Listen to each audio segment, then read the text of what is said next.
What to do about a severance tax on oil and gas drilling in Ohio, and helping veterans find jobs. A discussion with State Senator Lou Gentile next on Ohio in Focus.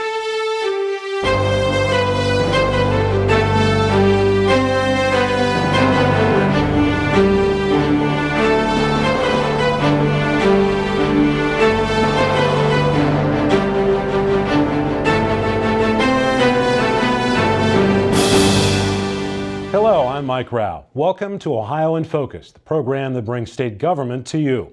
Our guest today is State Senator Lou Gentile of Steubenville. Senator Gentile also serves as the Assistant Minority Whip in the Ohio Senate. Senator, thanks for joining us. Thanks for having me, Mike. It's good to be here. Well, let's talk at first about something that's very big in your district, which is oil and gas drilling, with the big boom over there.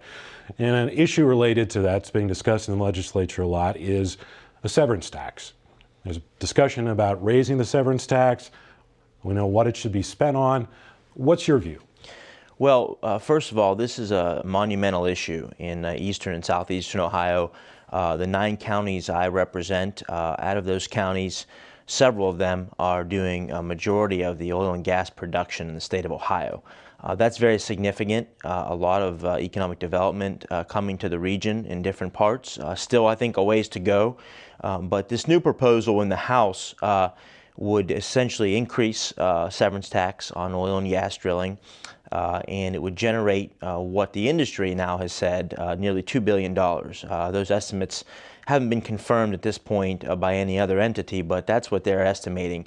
And many of the local officials throughout my region of the state have descended upon Columbus, have made their voices heard, and are very clear that they believe some portion of that revenue should come back to the counties that are actually doing the oil and gas production to enhance local infrastructure, to provide much needed services that will not only help the citizens that live there, but also, I think, benefit the industry. This newest version, this substitute bill that's been introduced, does have a portion that it's going to come back to those communities.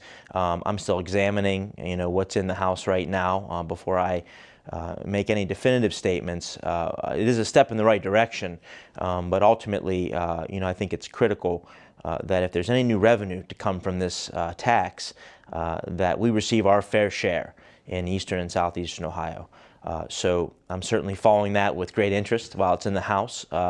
It's my understanding that Senate leaders have indicated they may want to include that in the budget bill, the MBR bill.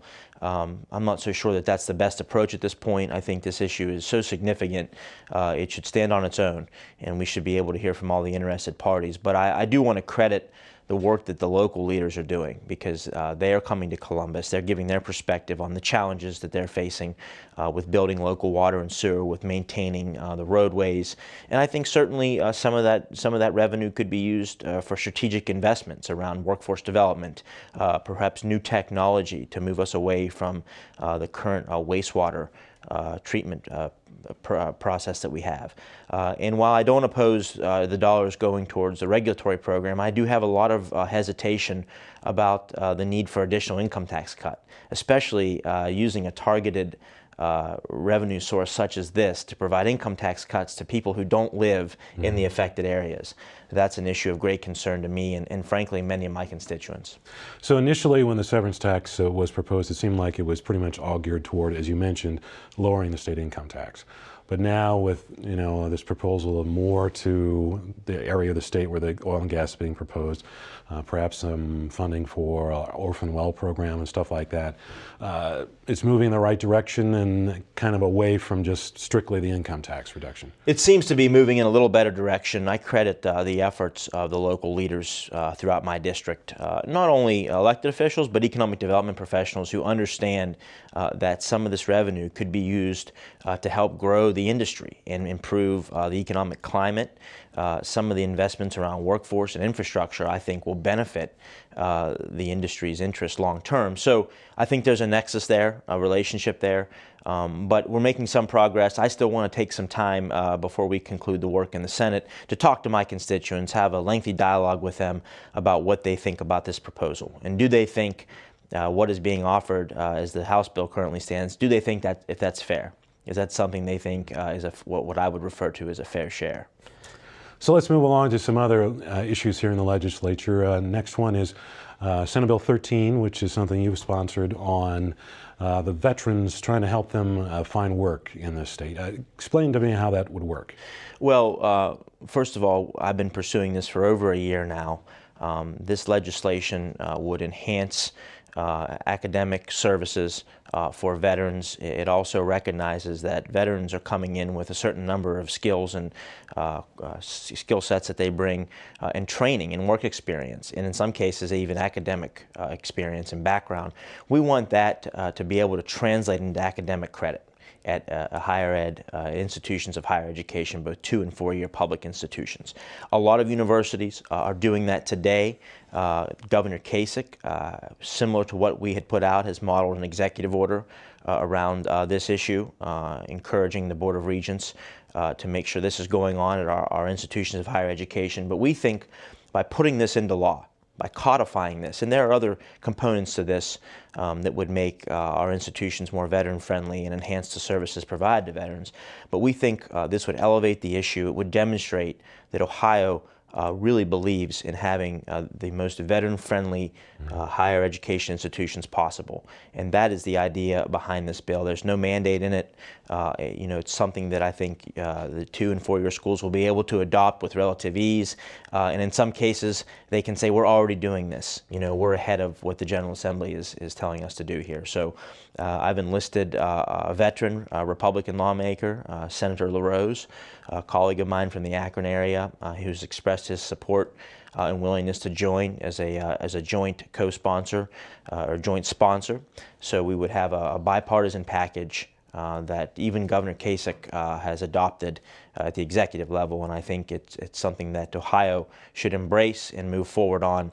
And I think it will make Ohio sort of a shining example of how to be veteran-friendly and make sure that these veterans are given the opportunity to get back into the workforce as soon as possible. So let's continue on this topic of jobs. Another thing that you've talked about and shown interest in is all these oil and gas jobs that are popping up in Ohio. Are there Ohioans working on these drilling rigs and the affiliate industries, or not? You've really wanted to make sure that Ohioans get a chance for those jobs. What do you see now? Is there progress being made there? Well, certainly the investments that are being made throughout my region are welcome investments. I have worked very closely with all the stakeholders, with the companies that are coming to Ohio, with contractors, with skilled trades and craftsmen, and their local representatives. And every time I have the opportunity to meet with oil and gas industry, oil and gas companies coming in from out of the area, I really encourage them to meet with the local workforce and help facilitate that. I think that is critical. I think Ohio really is thirsty for new jobs, and particularly my part of Ohio, which has struggled. And so we're doing all we can, I think, as an advocate for Ohio's workforce.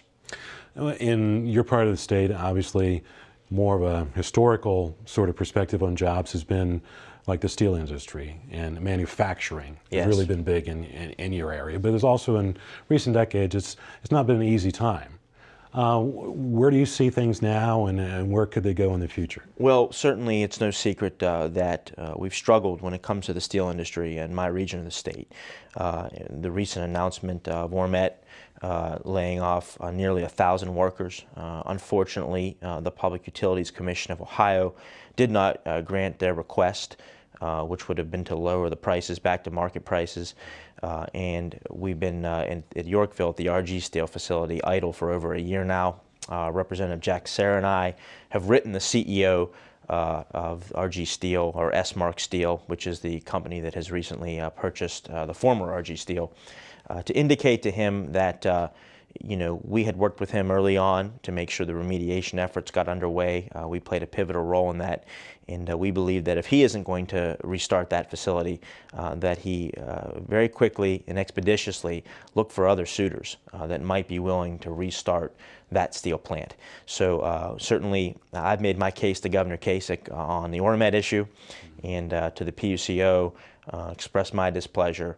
But these are families that have been affected by these layoffs. These are people who want to work, who have had good paying jobs with benefits in an industry that's been very productive in the region. So I'm certainly going to continue my efforts on behalf of those workers and their families, to do all we can to help, when appropriate, with respect to how government can be helpful here, to provide the necessary regulatory support as needed to make sure these industries can continue to operate in the region.